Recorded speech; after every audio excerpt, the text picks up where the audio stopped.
मम्मा भूख लगी है। मम्मा मुझे भी। मम्मा बहुत जोरों की भूख लगी है। आप कब तक हमें खाना दोगी? भूख की वजह से मेरे पेट में जोरों का दर्द हो रहा है। देखते ही देखते मम्मा भूख लगी है की आवाज 12 अलग अलग पतली आवाजों में गूंजने लगती है। दोस्तों, ये रहे हमारी आज की वीडियो के प्यारे सब्सक्राइबर्स और फॉलोअर्स के नाम। रोहित अरोड़ा, मुस्कान, परवीन, ऋतिक कुमार, सद्दाम खान। जो नहीं चुने गए, चिंता मत करो, अगली बार तुम भी बन सकते हो जंगल के सुपरस्टार। दोस्तों, अगर आप भी चाहते हैं मैं आपका नाम अपनी कहानी में लूं, तो देर किस बात की, जल्दी से कमेंट करके अपना नाम हमें। भगवान, आज इन 12 पेटों को कैसे भरूंगी? घर में एक दाना भी नहीं बचा है। रानो चिड़िया अपने 12 बच्चों को दिलासा देकर घोंसले से निकल पड़ती है। जंगल के मुख्य रास्ते पर कालू कौवे ने एक बड़ा सा ठेका बना रखा था। उसने अपने गले में कालू ठेकेदार जंगल का मालिक की तख्ती लटकाई हुई थी। ए, कहाँ जा रहे हो? कालू बंटी कबूतर को रोकता है, जो अपनी चोंच में एक छोटा सा तिनका दबाए था। कालू भैया, वो घर की छत टूट गई थी, बस एक तिनका ले जा रहा था। तिनका मुफ्त का नहीं है। ठेकेदार जी ने जंगल के हर तिनके, हर लकड़ी, हर फल पर टैक्स लगा दिया है। लाओ 10 दाने निकालो। 10 दाने एक तिनके के? ये तो जुल्म है। जुल्म नहीं, जंगल का नया कानून है। दाने दो, वरना तिनका यहीं रखो और दफा हो जाओ। रानो चिड़िया दूर से कालू का ठेका देख रही थी। वह जानती थी कि उसके पास कालू को देने के लिए एक भी दाना नहीं है। कालू ने जंगल से दाना लेना नामुमकिन कर दिया है। मुझे इंसानों की बस्ती की तरफ ही जाना होगा। अपने बच्चों का भूखा चेहरा याद करके वह हिम्मत जुटाकर जंगल के किनारे की ओर उड़ चलती है। जंगल के उस पार एक किसान और उसकी पत्नी अपने खेत में चावल की फसल काट रहे थे। भाग्यवान, इस बार फसल बहुत अच्छी हुई है। हाँ जी, पर देखो ना, काटते वक्त कितना सारा अनाज जमीन पर गिरकर बिखर रहा है। अरे, इतने बड़े खेत में थोड़ा बहुत तो गिरेगा ही। ये चिड़िया चुनमुन के काम आ जाएगा। हमारा पेट भरेगा तो इन बेजुबानों का भी पेट भरना चाहिए। आप भी ना, चलो जल्दी काम खत्म करते हैं। रानो चिड़िया एक पेड़ पर छिपकर सब देख रही थी।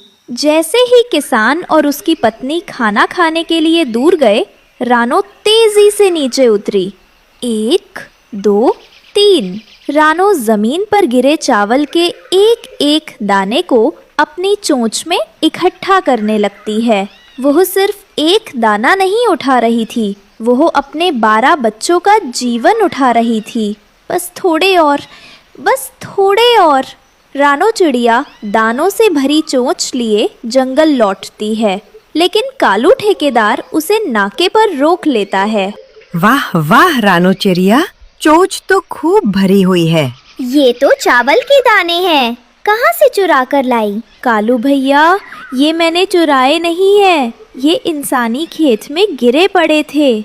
मेरे बच्चे भूखे हैं, मुझे जाने दीजिए। जंगल में घुसने का टैक्स? भैया, मेरे पास आपको देने के लिए कुछ नहीं है। ये जो चोंच में है वही दे दो। नहीं, ये मेरे 12 बच्चों के लिए है। वो सब सुबह से भूखे हैं। तो क्या मैं भूखा मरूं? निकालो सारे दाने। कालू कौवा जबरदस्ती रानो पर झपट्टा मारता है, जिससे सारे चावल के दाने जमीन पर बिखर जाते हैं। गोरी कौवी तेजी से उन दानों को इकट्ठा करने लगती है। आइंदा टैक्स दिए बिना जंगल में घुसी तो इससे भी बुरा हाल करूँगा। थोड़ी दूर गिलू गिलहरी और हरिया तोता छिपकर ये सब देख रहे थे।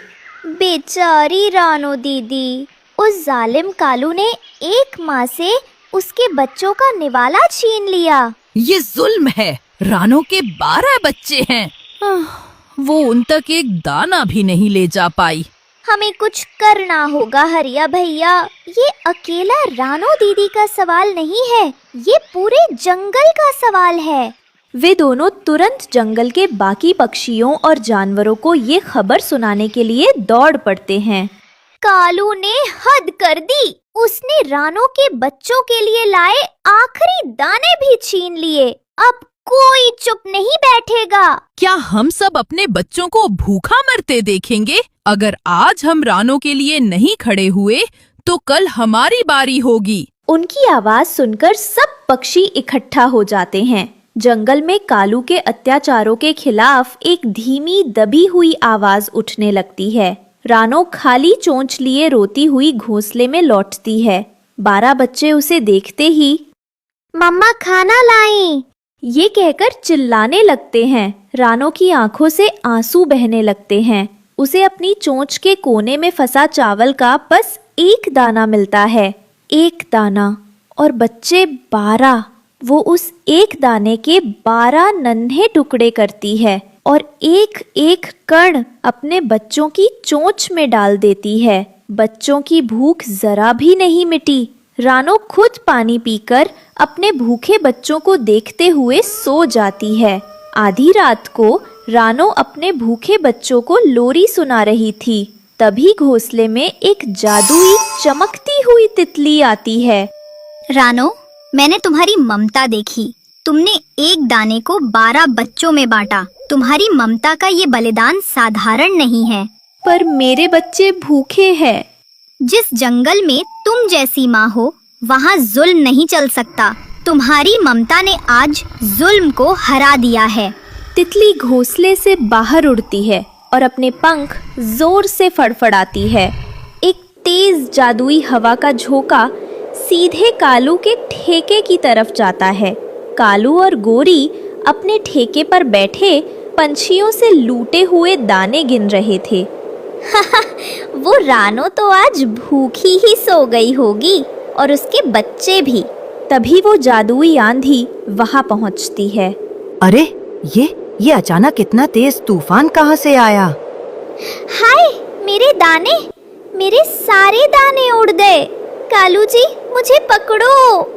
मैं खुद को नहीं संभाल पा रहा हूँ, बचाओ! वो जादुई आंधी कालू और गोरी दोनों को उनके ठेके, लूटे हुए दानों और उनकी ठेकेदार वाली तख्ती समेत उड़ाकर जंगल से बहुत दूर किसी बंजर जमीन पर फेंक देती है, जहां दूर दूर तक कोई दाना या पक्षी नहीं था। जुल्म करने वाले जा चुके हैं। तुम्हारी ममता ने जंगल को आजाद करा दिया है। कल सुबह जंगल आजाद होगा। तितली गायब हो जाती है। रानो चिड़िया को एक नई हिम्मत और सच्चा सुकून महसूस होता है। अगली सुबह गिलू और हरिया अच्छी खबर सुनाते हैं। जंगल के सभी जानवर मिलकर खुशी मनाते हैं और उसी दिन जंगल में ममता दिवस मनाने का फैसला करते हैं, ताकि सभी को याद रहे कि प्यार और निस्वार्थता ही सबसे बड़ा। खामोश, मेरे सामने कांपना बंद करो। मुझे ये बताओ कि आज जंगल में शिकार कहाँ मिलेगा? मेरा पेट खाली है और मुझे बहुत गुस्सा आ रहा है।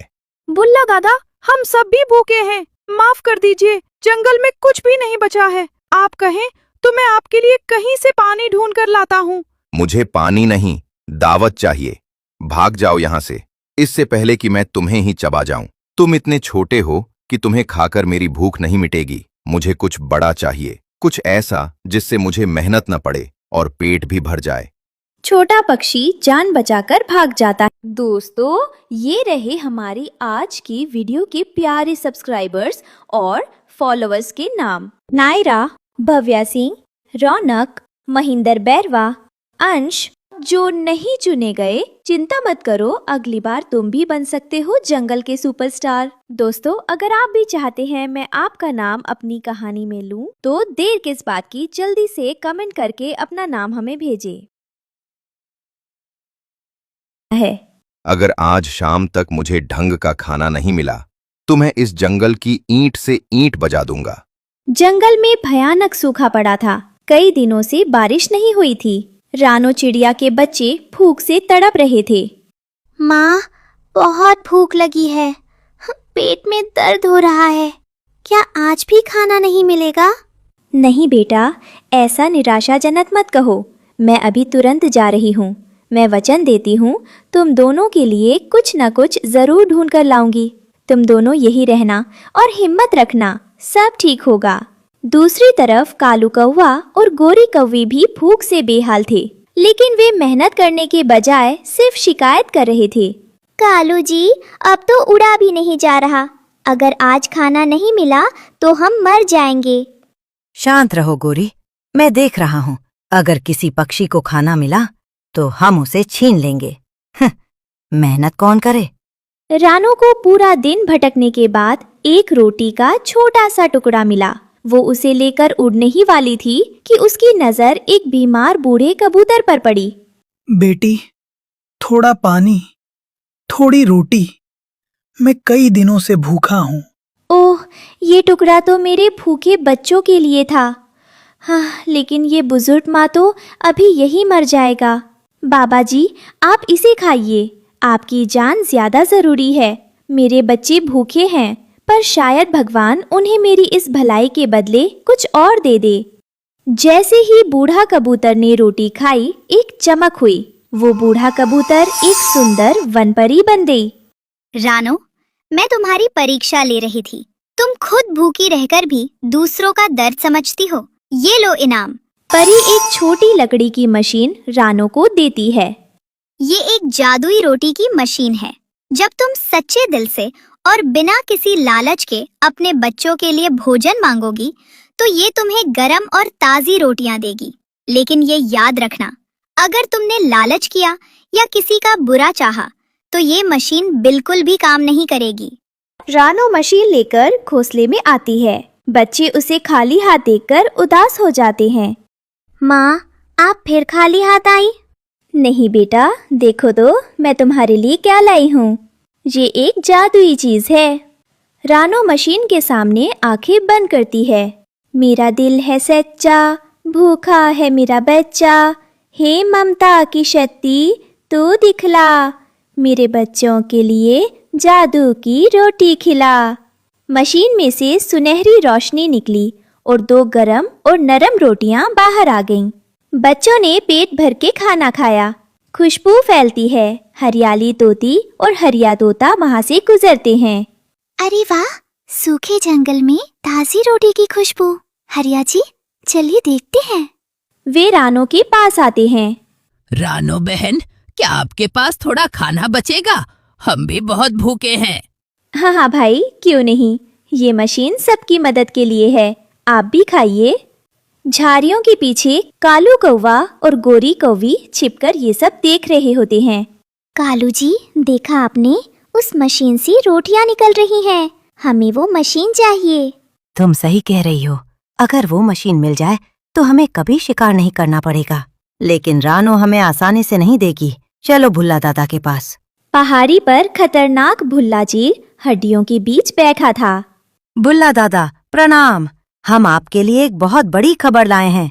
रानो चिड़िया के पास एक जादुई मशीन है जो बिना मेहनत के रोटियां देती है। क्या? बिना शिकार किए खाना? तब तो वो मशीन मेरी होनी चाहिए। चलो अभी छीन कर लाते हैं। भुल्ला चील तेजी से आता है और रानो के घोंसले को हिला देता है। भुल्ला भाई, आप ये क्या कर रहे हैं? कृपया रुक जाइए, मेरे बच्चे बहुत डर रहे हैं। चुप रह रानो, ये मशीन मुझे दे दे, वरना मैं तेरा घोंसला गिरा दूंगा। भुल्ला जबरदस्ती मशीन छीन लेता है। ये मत ले जाओ, ये सिर्फ ममता के मंत्र से चलती है। आप इसका इस्तेमाल नहीं कर पाओगे। झूठ मत बोल रानो, अब राज हमारा होगा। भुल्ला, कालू और गोरी मशीन को घेर कर खड़े हैं। वो मशीन उठाकर अपने इलाके में आते हैं। तीनों लालची पक्षी मशीन के सामने खड़े होकर चिल्लाने लगे। ए मशीन, चल मुझे 50 रोटियां दे, मुझे बहुत भूख लगी है। मशीन हिलने लगी, लेकिन उसमें से सुनहरी रोशनी के बजाय काला धुआं निकलने लगा। ये क्या हो रहा है? रोटी कहाँ है? मशीन को लालच की भाषा समझ नहीं आई। उसमें से रोटियों की जगह गरम राख और छोटे छोटे पत्थर निकलने लगे। अरे बाप रे, मेरी आंखें! भागो गोरी! पत्थर भुल्ला चील के सिर पर लगा। आह, ये मशीन तो मुझे मार डालेगी। ये कोई जादू नहीं, मुसीबत है। भुल्ला ने गुस्से में मशीन को पहाड़ी से नीचे फेंक दिया। और तीनों वहां से भाग गए। मशीन लुढ़कते लुढ़कते वापस रानो के पेड़ के नीचे आ जाती है। रानो और उसके बच्चे नीचे उतरते हैं। रानो ने मशीन उठाई। मशीन थोड़ी टूट गई थी। रानो की आंखों से आंसू गिरे और मशीन पर पड़े। मशीन ठीक हो गई। कोई बात नहीं मेरी प्यारी मशीन, तुम वापस आ गई हो। मैं तुम्हारी देखभाल करूंगी। रानो ने फिर से ममता वाला मंत्र पढ़ा। मशीन ठीक हो गई और फिर से रोटी देने लगी। रानो बहन, आज समझ आया कि असली जादू मशीन में नहीं, एक माँ के प्यार और नियत में होता है। उस दिन के बाद जंगल में किसी ने भी लालच नहीं किया।